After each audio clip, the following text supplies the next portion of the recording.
What up, what up, what up? It's time for another edition of Just a Fan Podcast. All right, Sir. so we are running the full gambit tonight. I am Pando316, the good guy with the black hat, repping Houston, Texas. And as you know, the NFL is all year long. There's always something to talk about. Even though it's a light news cycle No this doubt. week, we still got some things to talk about. All right, over here to your right, I always messed it up. That is right here. We got my man Tris TV. He's the quarterback of the show. He's the guy that's running all of this. He's actually with us at the beginning of the show this time. It's going to be a good show. Below us, we got wide receiver extraordinaire, Hugh Kleffner, Steve, the inventor of the show, and the producer of the opening theme for our show. So let's get down to it. It was a slow news cycle, but we got a couple of things to talk about that we can talk about for a minute. Also, if you are tuning in, make sure that you hit the like and subscribe button. And it's kind of an impromptu viewer's choice. So after we talk about our topics, we're going to open the floor for anything you guys want to talk about having to do with your teams. But the first thing I like to talk about is Josh Allen, not the quarterback, the linebacker / edge rusher / defensive end of the Jacksonville Jaguars just got a new extension from the Jaguars because, you know, he was on his 5th-year option, all that, you know, which is good because before I go any further, because I'm finna get into some incendiary territory because I'm finna talk about the GM of the Jacksonville Jaguars. And I'm going to apologize in advance for anybody who's watching who's a Jacksonville Jaguar fan because right now, the things that I'm going to say, you're going to be like, man, he hating on our GM. But about 3 or 4 years down the line, you're going to hate him just as much. And you're going to be like, look at where we at. Okay, so let's go with this. Josh Allen got a 5-year, $141 million contract with $88 million guaranteed. What up, Donald? Okay, his average is $28 million a year. I'll make you mad, E. My bad. I don't mean to interrupt you. 5-year, $150 million. My bad. 5-year, $150. Okay, so Spot track. Okay, so $150. Okay. He's guaranteed 88 at signing. Okay. Now, y'all probably said, okay, what's the deal? Josh Allen's a good player. Yes, he's a good player. But the only contract right now for an edge rusher in the NFL right now that's higher than that belongs to one Nicholas John Bosa of the San Francisco 49ers, who basically got a 5-year last year, 5-year, 170, 122 guaranteed at signing, 34 average. Okay, so you're probably like, okay, so what's the big deal? The big deal is this. Y'all know how many games Josh Allen has started? Can y'all answer that question? Y'all know that? How many? That's played, not started, but played in. Okay. 74 games. You know how many sacks he has career? How many? 45. Now, if you're going to get paid, now he's getting paid a little bit less than Nick Bosa, but if you're going to have a contract comparable to that, because it's very close to that, you got to be able to put out the numbers that someone like a Nick Bosa will put out. Nick Bosa has played in 68 games. He's played in less games than Josh Allen. You know how many sacks Nick Bosa has career? 53 and a half in less Okay. games. Okay. Yeah. Okay. You know what Nick Bosa did his rookie season? He won Defensive Rookie of the Year. Mm-hmm. You know what he did a year ago? He won Defensive Player of the Year. Josh Allen had only 2 seasons in his entire career where he went over double digits in sacks. So you telling me that he deserves to get paid like one of the best players in the league? Now y'all probably saying again at home, well, what's the big deal, Eric? I'm gonna tell you what the big deal is. If you're a fan of somebody, of a team, okay, if you're a fan of a team that has an edge rusher that has an upcoming contract, that's better than Josh Allen, you should be highly pissed off at Trent Baalke, who's the GM of the Jacksonville Jaguars, because once again, and he's done this more than once, he has screwed up the market for that position. Okay? Dallas Cowboys and Michael Parsons. Dallas Cowboy fans, you should be pissed off. Because we know he was going to get paid regardless. We know that Michael Parsons is a better player than Josh Allen. Yeah. We know this. So here's what I'm getting at, okay? A couple of years ago, he gave Christian Kirk an $18 million average per year. Mm-hmm. Christian Kirk, wide receiver. That was a start. That was Christian Kirk. Hey, I'm gonna get to that in a minute, Brandon. Thank you. But Christian Kirk got $18 million. Now, right now, you're like, $18 million, that's not a whole lot. At that time, it was. But here's the problem. Christian Kirk, we sat on the show and talked about how Christian Kirk basically had 20 other receivers in the league that were better than him. And he got like almost a top tier deal, which screwed up the market. Because let me show you the fallout from that. You know who else got a contract in 2022? That's a rhetorical question. But do y'all know who else? Watch this. Because Christian Kirk got $18 million, A.J. Brown got 25. Stephon Diggs got 24 from Buffalo. This is 2022. Devontae Adams, 28. Tyreek Hill, 30. Deebo Samuel, 23.8. DK Metcalf, 24.5.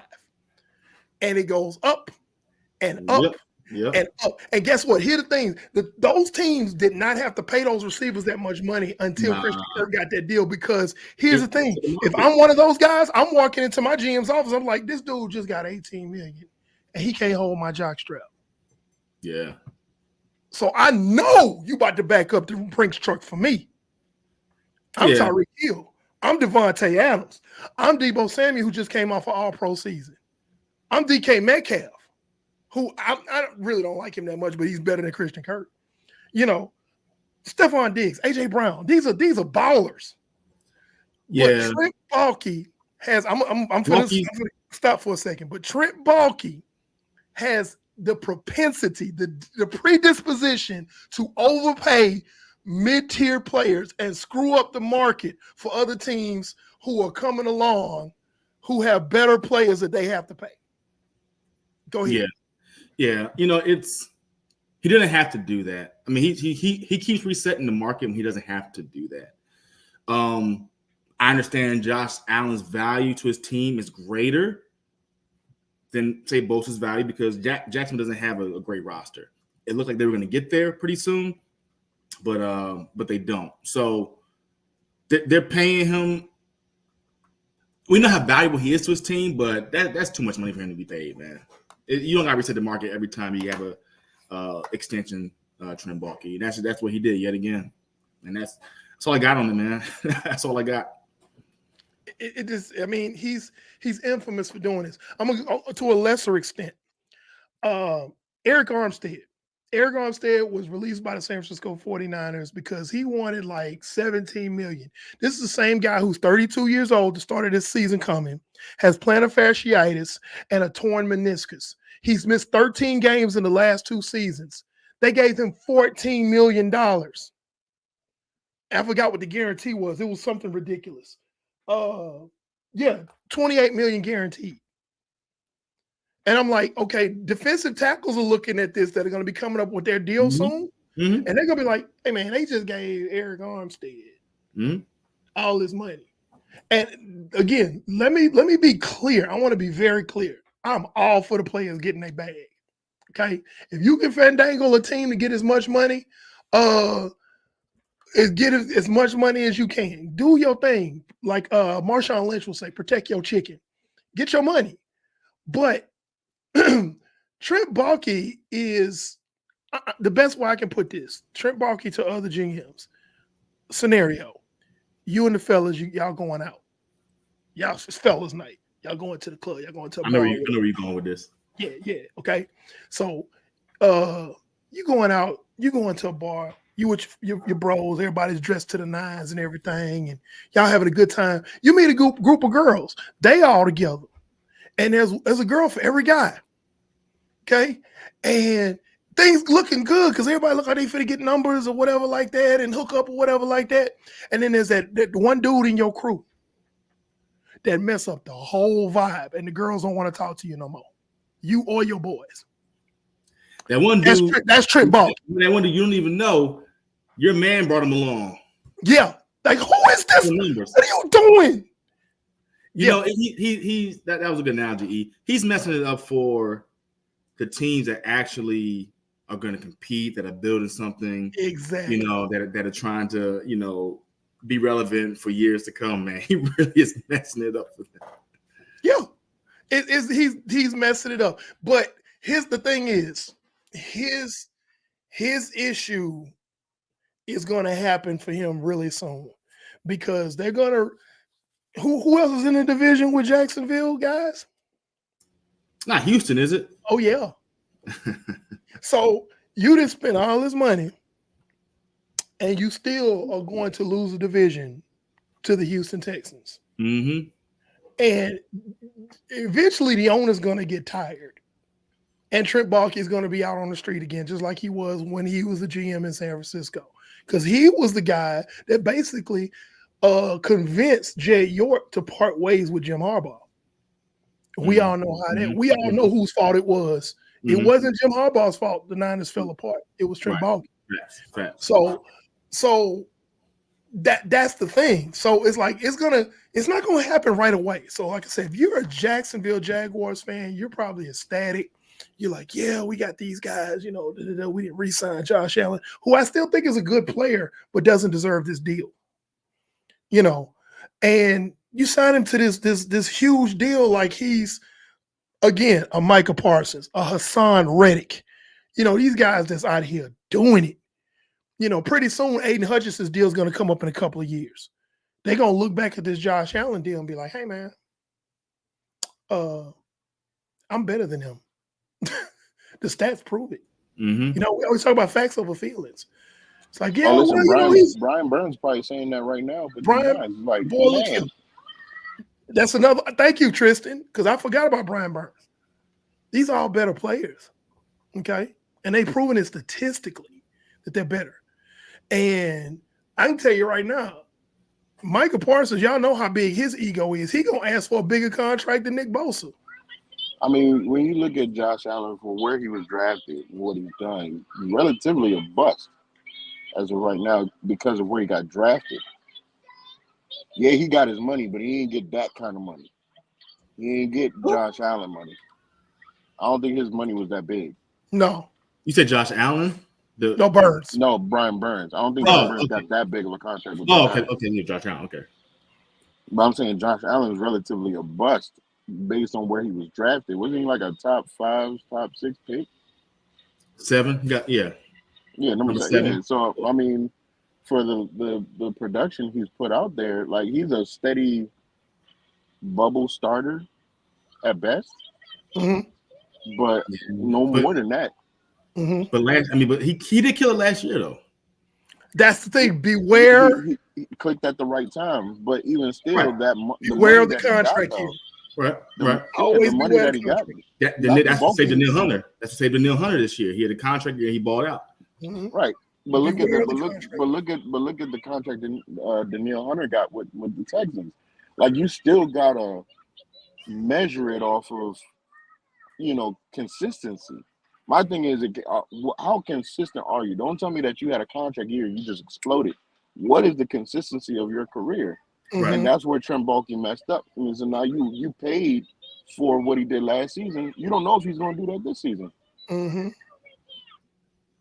Yeah. And if you look at his stats, and I got him up right now, this season he killed it.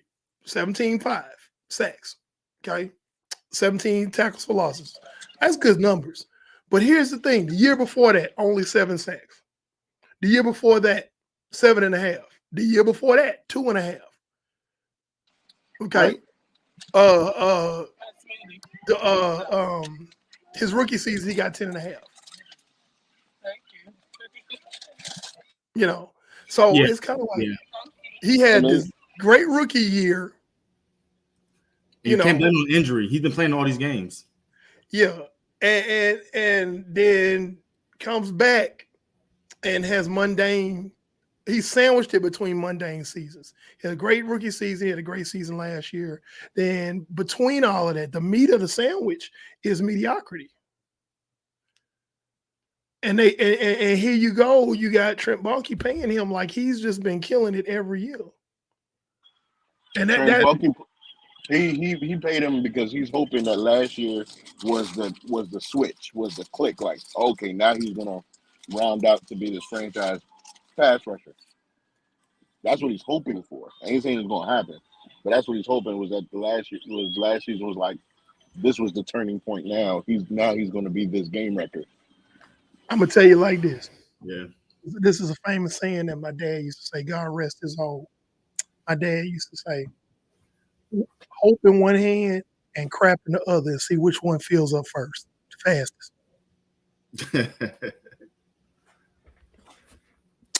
That's all I'm saying.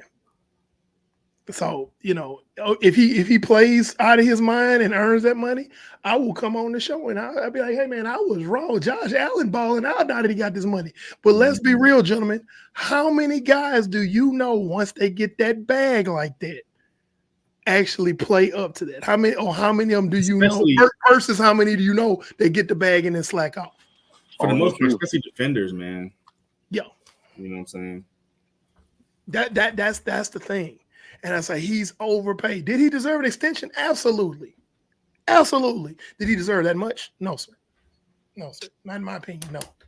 And again, like I said, if you're a Cowboys fan, if you're where did Reddick go? Reddick went to the Jets, right? Yeah. Yeah. If you're a Jets fan, you're a Cowboys fan, any of these edge rushers that's coming, if you're a Detroit fan in a couple of years, you're gonna be like, God, dog, how are we gonna pay this dude?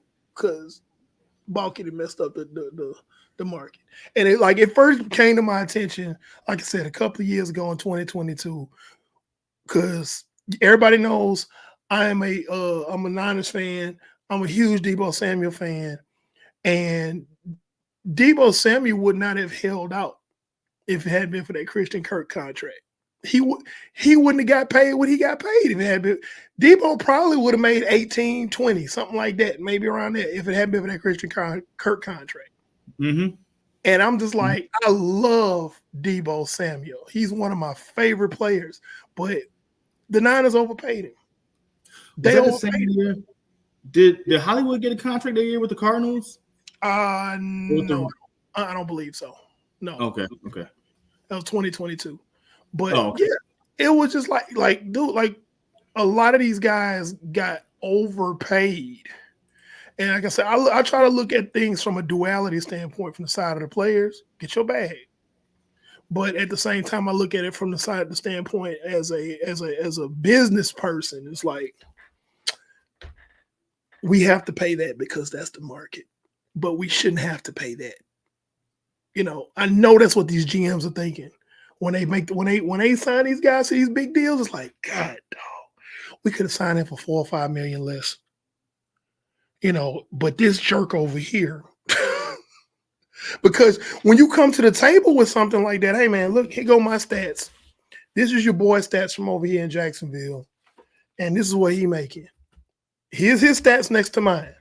Yeah, it's just comparing resumes, man. Comparing resumes, There it is. And you can't argue with that. You can try, but you can't really argue with that. You can't. It's like, I did this. Like, I can tell you something else. That's probably gonna also maybe throw some of the market off. Brandon Ayuk is probably gonna get his deal before CeeDee Lamb does. Brandon Ayuk's deal is gonna break the CeeDee Lamb deal. Because at this point, CeeDee Lamb's a little bit better receiver than Brandon Ayuk. Not much, but he's a little bit better than Brandon Ayuk. So if Brandon Ayuk gets his deal before CeeDee Lamb gonna have a right to act a fool. Yeah. He gonna have a right to act a fool. We got all kinds of we got to pay soon. So yeah. So it's like the market. That's why I love the title that Brandon came up with for this show. It's called Jagged Up Contracts. Trent Baalke. Trent Baalke is a pariah to business and the market in the NFL. He is a horrible GM. And it's not biting him right now. It's biting everybody else. But down the line, it's going to bite him. I promise you it's going to bite him down the line. It is going to get him. And Jacksonville, y'all going to be looking for a new GM because when he spent all his money, and Jacksonville at best might finish second in the division. Because let's be real, used to be Jacksonville with less this season for the division. Mm-hmm. With less. Yep. So they have more now. Like if I could beat you and I got a dad bod and I'm boxing and I can outfight you with a dad bod, what happens if I hit the gym for about 6 months? You know what I'm saying? The blow's gonna be a lot heavier. You know what I'm saying? I'll be able to fight a lot longer. I'm gonna be in better shape. You know. So yeah, man. Trent Baalke is horrible. All right, moving on. Also, if you're watching right now, you want to talk about anything, folks watching on Facebook or watching on YouTube right now, if you want to talk about anything having to do with NFL related, it can be anything. Please, by all means, come in the comment box and ask a question, and we'll just vibe off of what you got. Okay. But next topic, Rashee Rice. We talked a little bit about it on last week, but now the charges have come out as of today, I believe. Rashee Rice has 8 counts against him. For those of y'all who don't know, Rashee Rice is the wide receiver for the world champion Kansas City Chiefs. Has a very promising receiver, very talented, very underrated on the field. He's a very good player. He came from SMU. There were already questions about his character coming out into the draft, and he fell to the second round, which he's a first round talent. He fell to the second round because of that, and the Chiefs took him. But as of right now, he has 8 counts. He has 6 counts of collision involving injury. Mm-hmm. He has 1 count of aggravated assault and has 1 count of serious bodily injury in a collision. And that's a huge problem. Okay? Because in Texas, I looked it up. Basically, the collision involving injury carries a maximum of 5 years in prison for each count. That's the maximum. Okay? Then the aggravated assault is a second-degree felony punishable up to 20 years in prison. Then the next count, serious bodily injury in a collision, that's a third-degree felony, which is punishable up to 10 years in prison. So you put all that together, if he gets the minimum, you talking each one of these, you talking about 2 years, at right? At least a decade in prison. Dang. If he gets the minimum for each one of those counts. If he's found guilty for all those counts on the minimum, he's looking at probably a decade in prison. Wow. Yeah. And I didn't even look up what the fines were. Because you're going to go to prison and you got to pay the fines. And I'm surprised they didn't get him for fleeing the scene of an accident either. Yeah. Not to mention, marijuana was found in the car. Oh, and this, for those of you who coach, you ought to love this. They found a Chiefs playbook in the car. He fled the scene and left his playbook as marijuana. Wow. I didn't know that. Yes. Yes. And yeah, it just gets the plot thickens. You know how they say the plot thickens in a movie? This is the ultimate screw up. Like, and he's like, "Well, I'm gonna cooperate with the Dallas Police Department, and yeah, you better." But No hey, choice. man, yeah, it's not looking good right now. I think he has until Friday to turn himself in. But I mean, there's Yeah. so many things to unpack with this, with all of these charges and everything. Trezor, you didn't get a chance to talk about it last week. I'm gonna start with you. What are your thoughts on that? Idiot. I mean, there's no other. I don't know another word to give. We're not far removed from seeing Henry Ruggs lose his entire career. Like that was only a couple years ago. While you were in college, you already knew you lost money getting drafted in the second round because you had red flags on you. Like you were supposed to be a first, at worst, a mid to late first round pick. Mm-hmm. So you would think you want to keep yourself clean. That's why, again, I read that article last week that Keyshawn Johnson was so disappointed because it's like, dude, we already knew you had problems, and we still were trying to help you. And I think that's the part that I really don't understand is that there are former players, there are current players, players on your team. You saw what your head coach, son went through. Like it's just so many things. It's like, bro, what was you thinking? You was in that thrill of a moment that you couldn't grasp the concept and say, no, I probably shouldn't do this. Just coming off of a Super Bowl victory, you know you're probably gonna get paid because they're gonna Right. look at you as the number one unless they draft somebody. Yep. Yep. So It's yeah. how did we get here? How did we get to this spot? And like you said, with everything you just read off, I didn't even know all that. I didn't even know all that because when we were coming into this topic, I was thinking, okay, well, I saw there's a warrant out for his arrest. At minimum, he's going to get a 6-game suspension. But Right. with everything that you just read off, he probably going to get cut. So you done. Yep. Because no one's going to take that. No one's going to bring in that kind of headache because we just came off the Henry Ruggs situation. As soon as someone even tries to bring that, even have a thought to say, let's bring him in, they'll be like, remember what happened to Henry Ruggs? Look what happened with the Raiders. People got to really pay attention. A couple of years ago when Henry Ruggs was playing for the Raiders, how Yes. that offense looked when Henry Ruggs was on the field, and what sputtered when he was no longer with the team. Because everything And fell apart. Because everything depended on him being able to blow the top off of a defense. mm-hmm. Everything. Yeah. You had Hunter working underneath. You had what's the tight end that he's with the Giants now? Darren Waller. Darren Waller. You Darren had Waller. all those things working underneath because you had that threat of Henry Ruggs blowing off the top. So Yeah, man. you, a similar player, basically a similar player, A champion. you and a champion. You mess yourself up. They don't get that championship without what Rashee Rice did that season. I was They having don't. this conversation with one of my coworkers, and I always say because we're taught to give grace and stuff because they always say you don't know what your mind is going to do when you got that kind of money and success in your possession like that.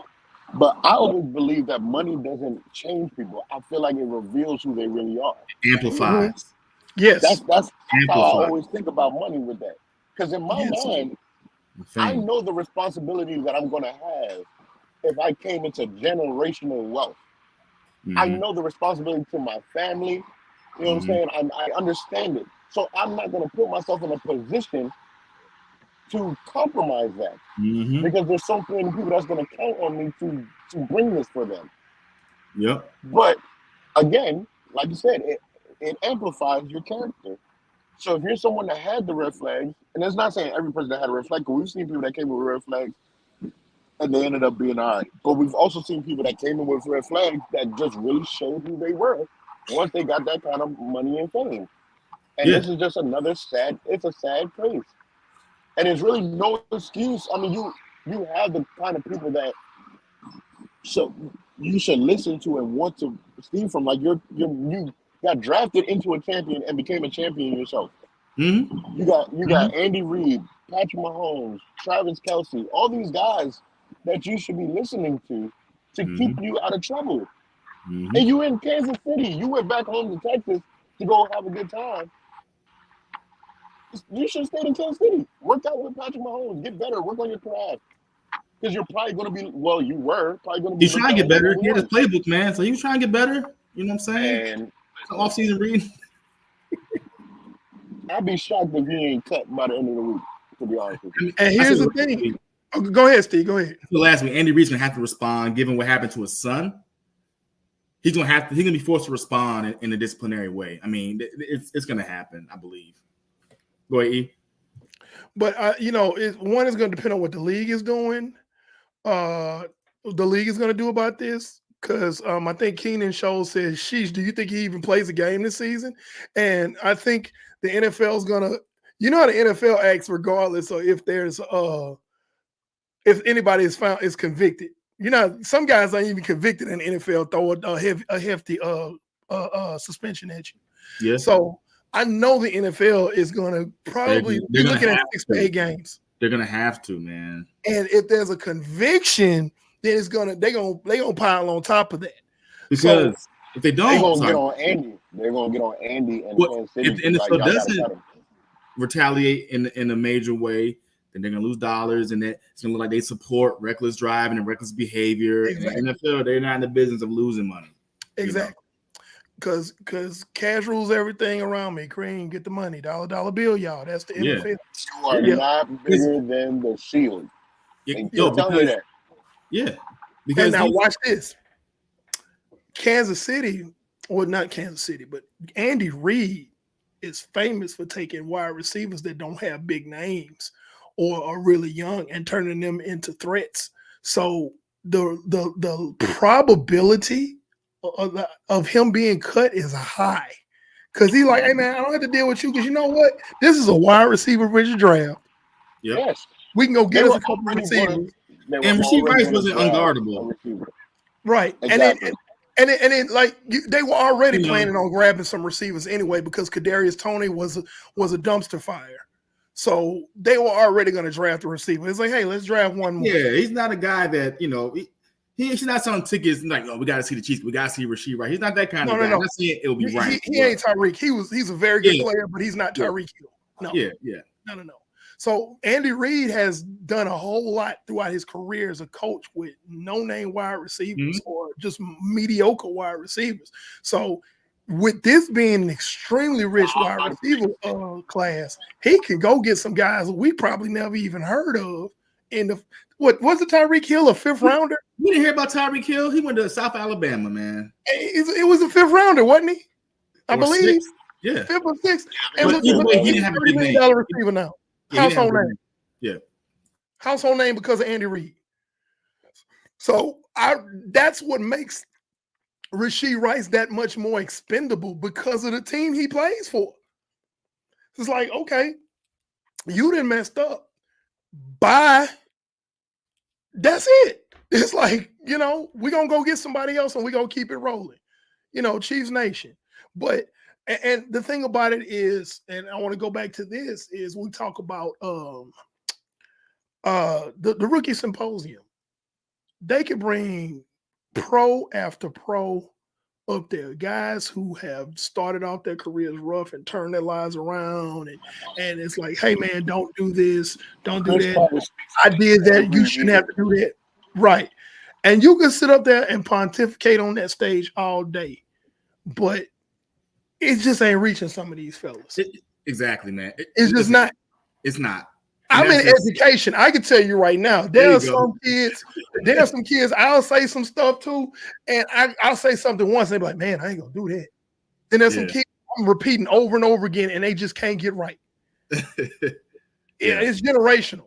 So it's like, I mean, why would you even imagine?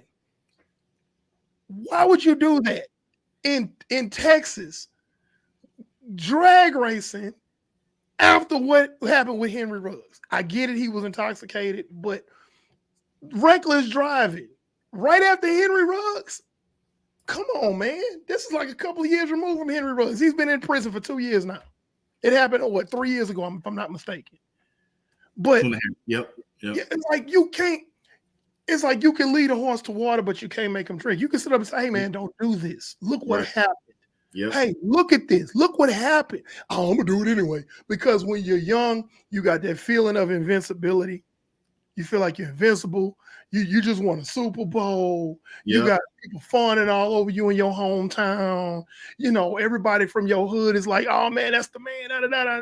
So you got to show out. And I really feel like that's what happened. I can't speak to Rashee Rice's mindset, but I'm willing to bet that that's what it was. I got to show out. I got to show out. And then you left your playbook in the car and fled the scene. I'm still tripping on that part. That's the minor part. That's really small, but it's still a thing. It's still a thing. You know what I'm saying? So you couldn't even lie if you wanted to. Why would you have that? I wasn't there. Right. Kansas City Chiefs playbook left in the car, fled the scene. And I know you saw the video, Steve. You were talking about it off the air. They walk it off like ain't nothing wrong. They just walking down the side of the highway. And they just went inside and grabbed their food and going back to their car. They were chilling. Like it was nothing. They were chilling. The dude that was recording them was like, "So y'all just gonna walk away like that?" Right. It just had no remorse. It was like, this is GTA. If I'm prosecuting this, if I'm the prosecuting attorney, I'm using that video for my case. Oh, you know they are, man. Come on, man. They're like, these folk had no remorse for what they did. It's like, look at this. Exhibit A, Your Honor. Throw the book at him. Throw the dictionary at him. Hell, throw his playbook back at him. There's no way there's no way that there's not going to be a conviction. I can't see it. I'm just saying. I can't see it. Steve, crank it up. You're right though. The video alone will get you. The video alone is going to get it. Oh man! You ain't got to do nothing. You ain't got to do anything else. The video with the guy saying, "So y'all just gonna walk away from the wreck like that?" That alone is it. Yes. I can't believe it's insane, bro. The lack of accountability. I think that's the best word. The lack of accountability. I think that it's just like, did you just really do that? Well, we said it, man. Young guy, money, success, which is the bigger thing. They feel they're invincible. They feel like they're that dude, they're that special. That this is how their life is, without consequence. So they act reckless, man. Unfortunately. Yeah, but honestly, I hope he learns something from this. I hope it doesn't completely destroy his career, because I don't want to see young black men get their lives destroyed by making stupid decisions. So I hope he can learn from that and bounce back. But I mean, it's not looking good. I just read the statutes for these. That's in the state of Texas. It's not good, And I'm gonna tell you right now, this is a red state. They like to throw the book at you. I ain't talking about the playbook. But they like to throw the book at you. So like, oh, look at him. He's got dreadlocks and he's dark skinned. He already looks like a criminal, So it's like that, bruh. So I hope he has a very good lawyer and can try to maybe plead his way out of this some kind of way or something. But the league is still gonna have their say.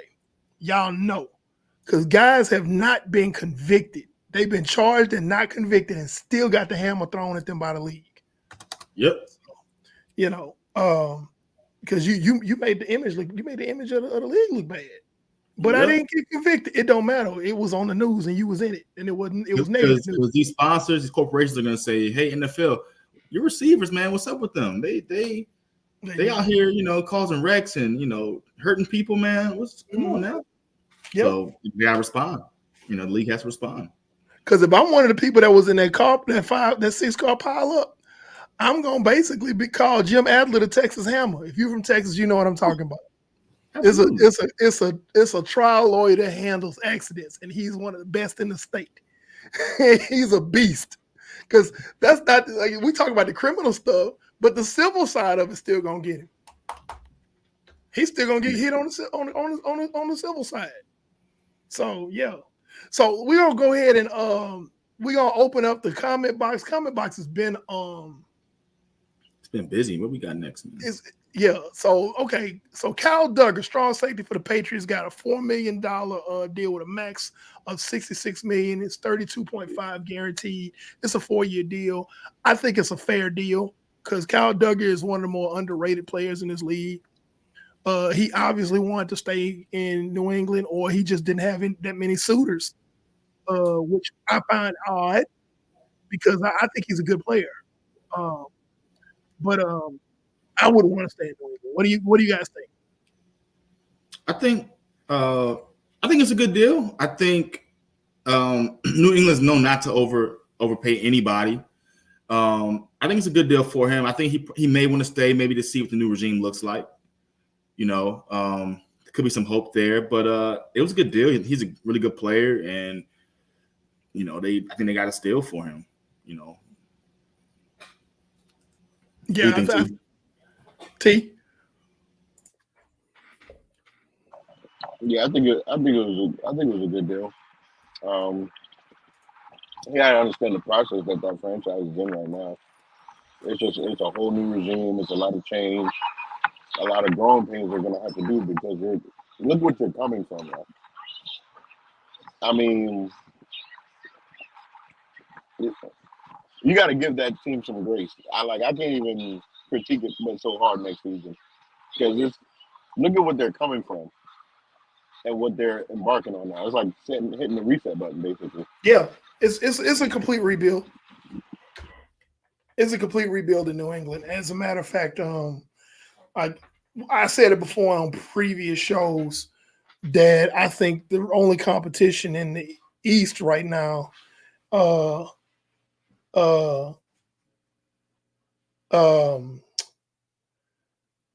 now is Miami and the Jets. Honestly, I think those are. I think those are the only. The only New England's not even conversation. I just put it like that.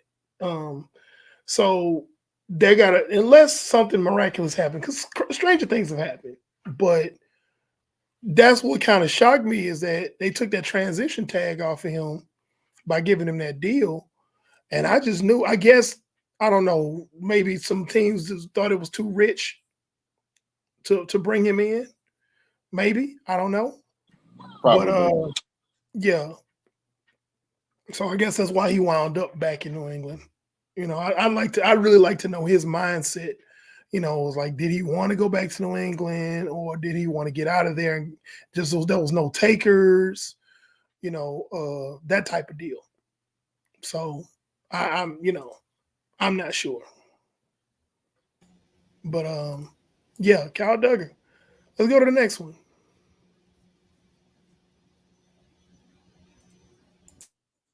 You got another one? Oh, the kickoff rule. We haven't covered that, guys. What do y'all think? I've been talking to Blue Streak tonight. What do y'all think about the new kickoff rule? I know I have my thoughts on it, but go give your thoughts. I saw it change, man. I didn't even look at it in detail. Yeah, I didn't even engage it, man. I assume, without me knowing, you can tell me if I'm right or wrong, Eric. I assume it's going to be a safer way to kick off and return the ball. Yes, it's going to be a lot less collisions. The receiving team and the kicking team's lines will be literally I want to say 10 yards apart now. And basically, if the ball is kicked into the end zone, the ball will come out to the 35. If the ball is kicked,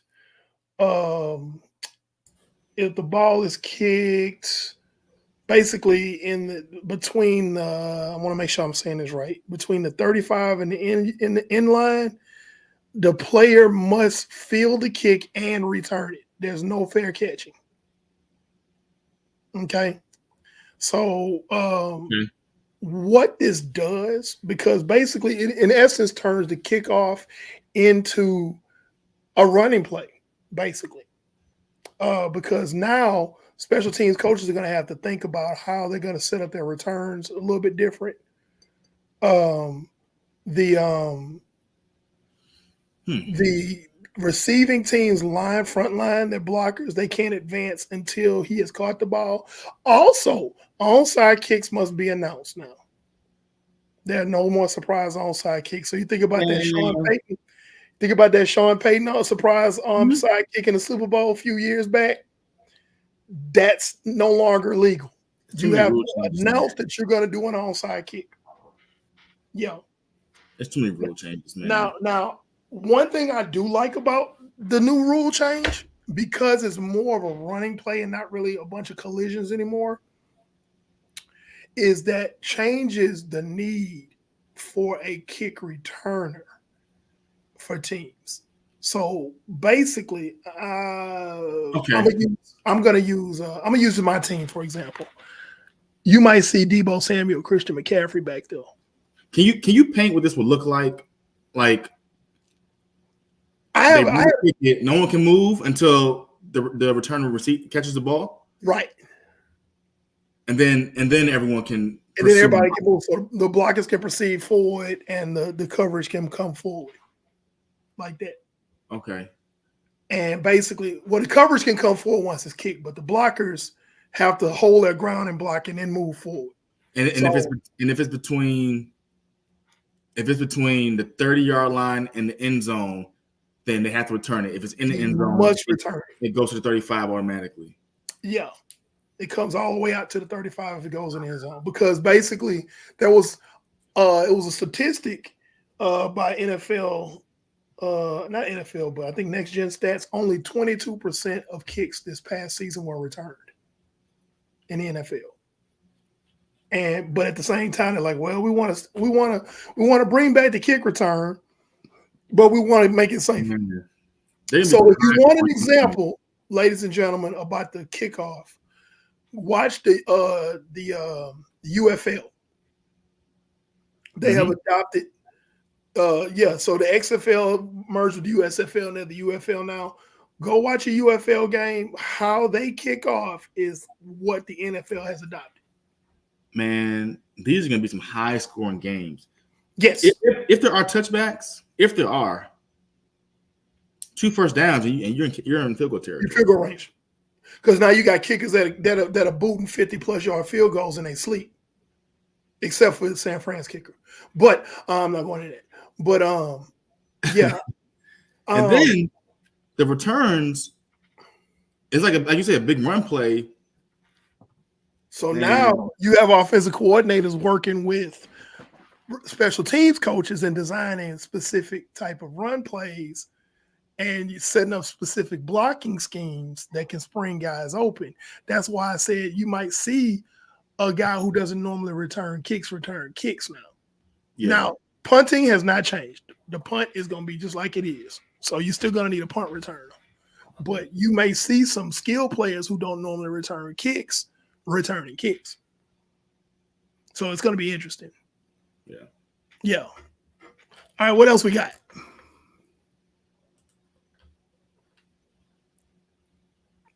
We got anything else? Incoming rookie wide receiver Marvin Harris Jr. versus Malik Nabers. Who's going first and why? Steve, I'm going to let you go first on that. I've watched film on both of them. Yeah. But you're scouting receivers. I'm just kind of part-time scouting receivers this season. So I'm going to defer to you on that one. And both of them great. I mean, Marvin Harrison has the bigger name and, tickets too. I mean, both of them would be great receivers for the respective organizations, but Marvin Harrison Jr. has a bigger name. I think he goes above Malik Nabers. I think that's a general consensus amongst these mock drafts. But we'll see. It hasn't happened yet, but that's my strong inclination. I agree that because the question was who's going to go first. Yeah. It's like who's going to have a better career. Correct. It was who's going to go first. So in answering that particular question, yes, I agree. It's Marvin Harrison Jr. But it's highly possible that Malik Nabers might have a better career depending on where they go. Oh yeah, yeah. Yeah. So We say the same thing about Caleb Williams. yeah. He's probably he may go the highest. He may not have the best career. Out of this QB class. And I don't think getting into talking about these quarterbacks, they're going based on their names right now, and it's like everybody's got their favorites, but the consensus number one is Caleb Williams. Every mock that I've run, every simulation that I've run has Caleb Williams number one to the Chicago Bears.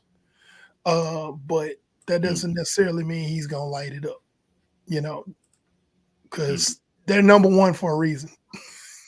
So, and that's because they traded up. Can I ask this question? Yeah. Can I ask this question in regards to that? All right. So, what I've been hearing for maybe about a week and a half now is that if Caleb Williams is drafted number one, which is it all seems to be the case. Yeah. It all seems to be the case. What I've been hearing is that he would be literally drafted into the best position possible for a number one pick at the quarterback position to be drafted in, because of the skill players that they have, because of the defense that they got, with the additions of what they could do in the draft and the way their offensive line set up, they can bolster that still. But what I've been hearing is that for a number one pick, they said probably since maybe Andrew Luck, but even then it was like they say it's better. Like, this is the best scenario that Caleb Williams can come into with a roster that's kind of set up for him to succeed early. Do y'all agree on that? Because when I look at that roster, I'm like, yeah, y'all got some parts. But they make it seem like they can get maybe 9-10 wins out of that roster. No, not in that division. Not again with Detroit surging and now Green Bay surging at this point. Like that, no, stranger things have happened. Don't get me wrong. I'm not saying it's impossible, but the likelihood of it happening, I disagree. He's still a rookie. And Steve, I'm gonna tell you right now. I know what Steve's gonna say. The Pac-12 quarterbacks. Yeah, y'all know how I feel about them. And he's been acting like one this whole. Boy, look here! Don't get me started. This entire process. Don't get me started. And y'all know how I am. I'm sorry, Steve. I didn't mean to interject. No, go ahead. Y'all know I get passionate about quarterbacks, and I know we're gonna have a show as we get closer to the draft where we'll kind of go over some of these prospects, but. I'm pretty on point when it comes to looking at quarterbacks. I think the one that I was like completely wrong on, well, not completely wrong, but I was wrong enough, was with Justin Herbert. I just didn't think it would excel as quickly as he could. But I see the wild plays. I see those. I get it. He can throw the ball any way he wants to. Underrated athleticism. I don't think he's crazy athletic as people make it seem like he is. But he's athletic enough. He can do some stuff. I just don't see and I think the problem is because they put that moniker, and I keep telling people stop doing it to these quarterbacks. When y'all put that moniker that he's a generational talent. Stop saying that. No, man. Stop saying that. Yeah. Because when you tell me generational, I keep saying it to this day. The last generational time, when I mean generational, that not saying that the guys since then weren't special and these guys aren't special. The last generational talent coming out of college, when I mean like when you watch him in college, you're like, this dude has no business being on a college football field. He needs to be in the NFL. Was Andrew Luck. That was the last. When I watched Andrew Luck at Stanford, I said, if I'm Andrew's dad, I'm telling him to sit down because that team wasn't even good. I agree with that. He made it good. Yeah. I'm like, I'm sitting you until the draft because you're going to be number one. It's just a matter of what team's going to be there, but you're going to be number one. Like that for me. RG3, I never looked at RG3 as generational talent. RG3 just had an amazing speed and a whip for an arm. Great talent. But when you say generational, I put that at a high regard. And there's I agree only with you. a few generational QBs that have ever played in the NFL. I mean, yeah, you're right. And I mean, it comes down to this: Caleb Williams, who does not want to be the first overall pick, right? You want to be that, but you look at the Bears, the organization in general, couple it with how they treated Justin Fields, the bad coaching. Yeah, they had these draft picks, they have some good veterans in play, but it's like, okay, you get paid and have be a big name this spring, but They've you never want developed a quarterback. that's what I'm saying. But look how they did Justin Fields. Like, Look how they did Mitchell Trubisky, and y'all drafted him before right. Deshaun Watson, before They're Patrick looking for Mahomes. instant success. They're a win now team organization. There are other Grossman. I mean, we can yes, go down the list.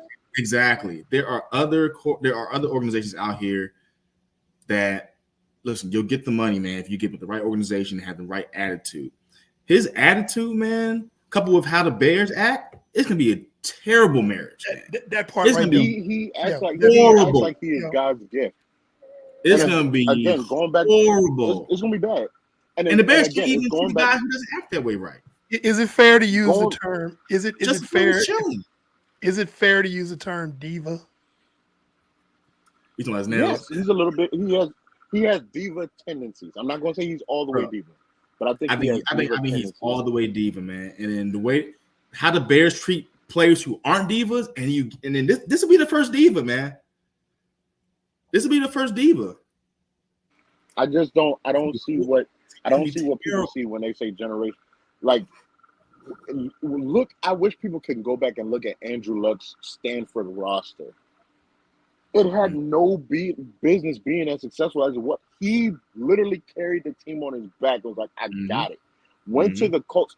People forget the Colts were like desolate after Peyton Manning on. I mean, that had nothing, and he brought them to the AFC Championship game in his third year. Like, that's what I mean. Like, you're a generational talented player. Your mind, your body, your talent all connects as a 8-year veteran, and you're a rookie. Like, that is a generational talented player. You don't see them come. They don't come often. Michael Vick, that's a generational talent. You'll never see nothing like that. Brett Favre, John Elway. There's only a few that I would say that's a generational talented player. To be honest, man, if he wants to, because he'll get his money, man. If he gets with the right organization, if he wants to win and be in the right situation, organization-wise, I would want to drop a 2 or 3, man. To be honest. Yes. I want to drop a 2 or 3, to be honest, man. Better franchises in general, man. I really would. Because Chicago they're going to look for him to be the savior and want to everything he did at USC, they're gonna want him to do in Chicago. And he's not gonna be that. It was the same thing with Trevor Lawrence. And I used to watch him at Clemson. And y'all heard me talk about it all the time. Like, I don't see. Yes, does he warrant being number one? Yes. I don't see generational talent. And it's showing in Jacksonville because they're going to have a discussion about extending him because he hasn't shown that. There's been flashes, but he ain't shown like, oh yeah, he the one. Like, no. They can say, man, we want to reset this.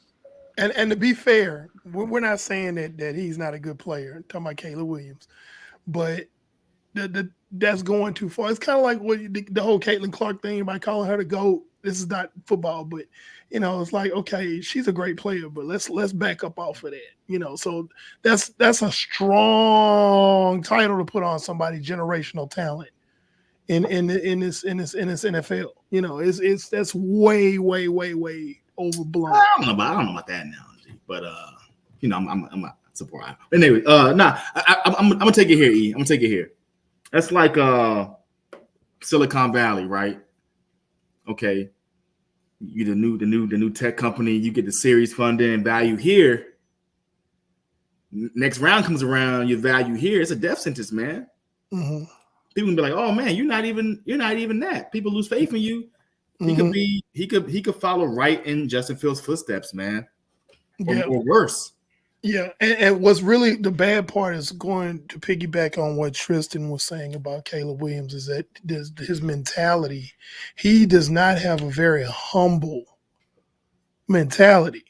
And like, dude, I don't care if you're number one overall, you're still a rookie. You're still I need to be asked, be grateful that you're being drafted. Dude. And it's like, dude, you can't come into the league with this attitude. In And Chicago. when he He's in said 31 Chicago. teams, when he said 31 teams can't draft me, only one team could draft me, bro, you don't know what team's gonna do what because they saw you and Exactly. wanted you enough. You don't know Exactly. what they were gonna do. That was a major red flag for me when he said that. He said 31 teams can't draft me. Only one team can draft me. And it's like, but who do you know who that one team is? That's the thing. So it's like you can't come in like, like your crap don't stink.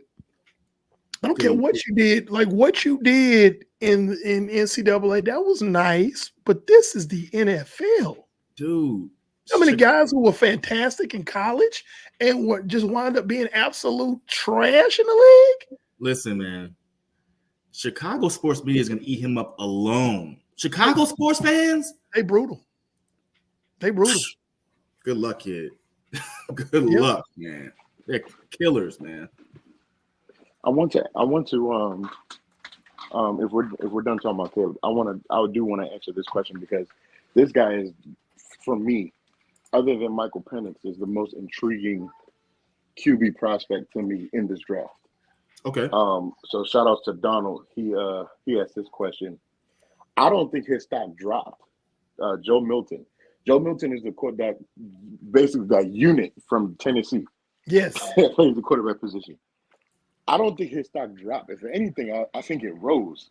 When his pro day, I think he ran like a 4.5, at worst 4.6. This is a guy that is like 6'6", almost 250, with a I wouldn't even say a gun, a bazooka for an arm. Like can challenge Josh Allen with as far as the strongest arm in the NFL once he gets in.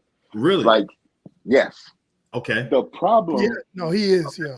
Okay. The issue with him was that Tennessee's poor development of him at the quarterback position. Oh, this is why you don't hear his name higher, because Tennessee's program, I still to this day poo-poo that program. I just don't think they can develop players in general. When you had people like Alvin Kamara and stuff in your organization, and you realize the kind of versatility that this guy has, and you're trying to figure out why didn't y'all use this at Tennessee? Like this is, I can go on about Tennessee's program, but anyway, this guy, he's raw. He got a lot of work. If he can land on a team that will sit him, and I know it's a different coach. I'm talking about the organization, the program in general. Yeah. Yeah. If he can sit for like a couple of years, like get the Jordan Love treatment, man. A franchise just gotta.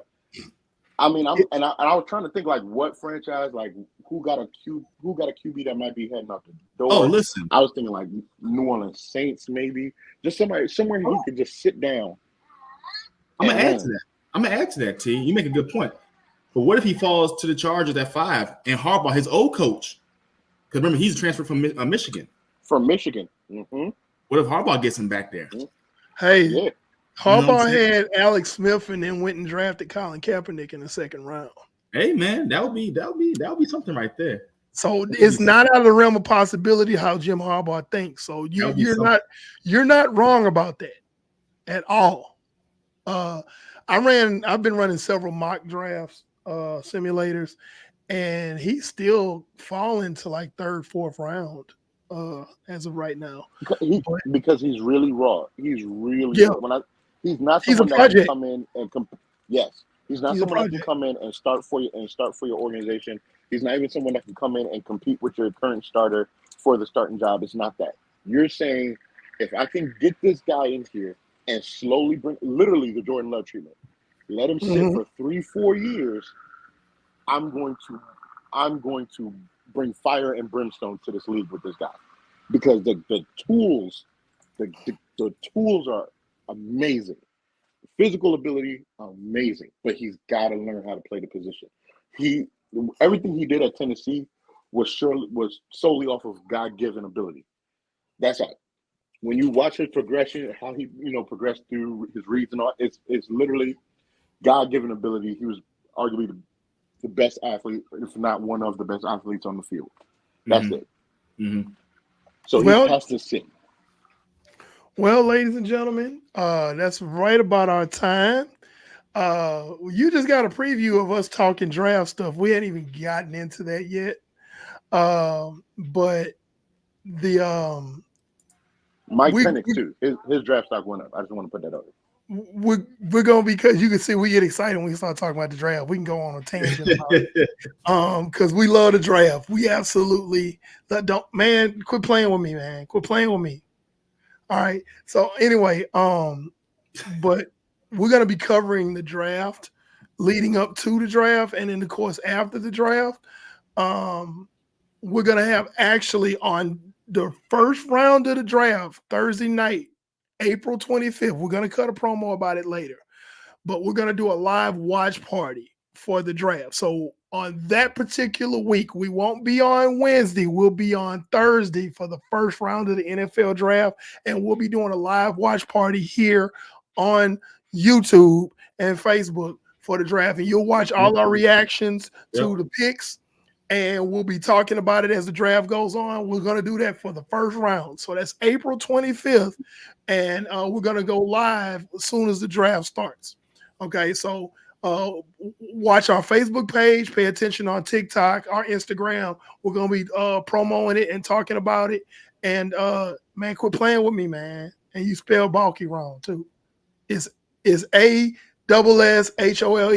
Okay, so we're gonna be talking about the draft coming up, and we're gonna be looking for your questions. So please, by all means, don't be quiet in the comment box. If you have a certain prospect that you like or that you're interested in, and you want to know some background on that person, go ahead and come in the comment box and be like, hey, what do you think about such and such out of such and such? And if depending on what position it is, we're gonna cover it. And we're like, hey, yes, I think this. I think these are his weaknesses. I think that he could probably go somewhere in day 2, so on and so forth. So we're going to start covering the draft as soon as next week. We're going to be talking, it's going to be like our draft preview show, so to speak.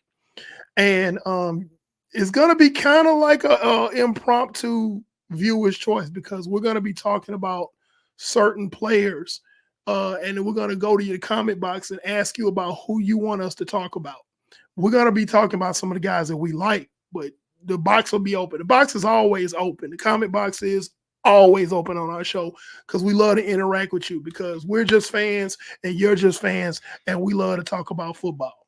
So if you haven't done so already, hit the like and subscribe button. And then if you're a new viewer, I think I saw some new names tonight that I didn't see before. Make sure you hit like and subscribe, and tell a friend. We are on YouTube.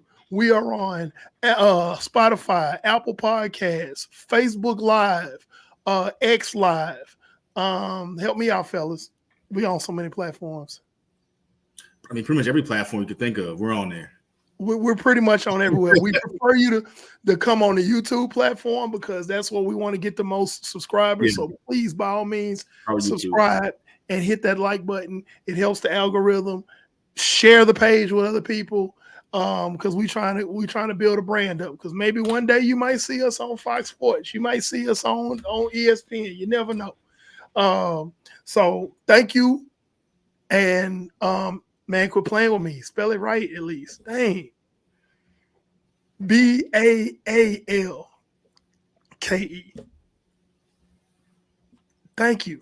But anyway, I'm Pando 316, the good guy with the black hat. The NFL is all year long.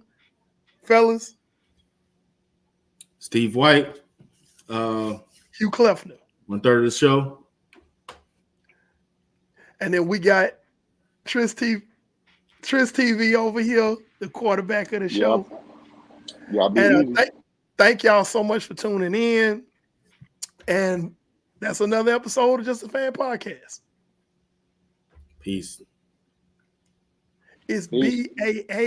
BAALKE.